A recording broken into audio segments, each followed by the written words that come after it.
என் பேரு சாரா, என்னோட தங்கச்சி அஞ்சனா, எங்க அப்பா பேரு சந்தீப். நாங்க ரெண்டு பேரும் ஊஷூல டிஸ்ட்ரிக்ட் லெவல்ல கோல்ட்லயும் ஸ்டேட் லெவல்ல பிரான்ஸும் அடிச்சிருக்கோம்.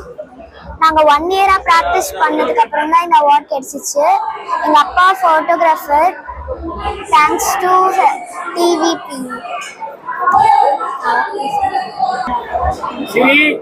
வணக்கம், என் பேரு சந்தீப், போட்டோகிராஃபர், சரண் போட்டோகிராஃபி, சேலம். நான் சேலம் மாவட்டத்தை சேர்ந்தவன். என்னோட குழந்தைங்க கடந்த 1 வருஷமா இந்த விளையாட்டை முழு முயற்சியோட பயிற்சி பெற்று வந்தாங்க. அதுல வெளிப்பாடாக ஸ்டேட் லெவல்ல பிரான்ஸ் மெடல் அடிச்சிருக்காங்க. இந்த ஒரு அங்கீகாரம் நம்ம தமிழ்நாடு லெவல்ல டிவிபிஏ சார்பாக என்னை குழந்தைகளுக்கு கிடைச்சது ரொம்ப பெருமை நினைக்கிறேன். இதை ஒரு பெரிய விஷயமா எடுத்துக்கொண்டு போன என்னுடைய இந்த டீம் மெம்பருக்கு என்னுடைய பெரிய வாழ்த்துக்கள் சொல்லிக்கிறேன். இந்த மாதிரியான இளம் சாதனையாளர்கள் ஊக்குவிதன் மூலமாக அடுத்தடுத்து நம்மளோட டிஸ்ட்ரிக்ட்லையும் சரி, தமிழ்நாட்டிலும் சரி, இளம் சாதனைகள் உருவாகுவாங்க அப்படிங்கிற நம்பிக்கையோட நான் விடைபெறுகிறேன். நன்றி, வணக்கம்.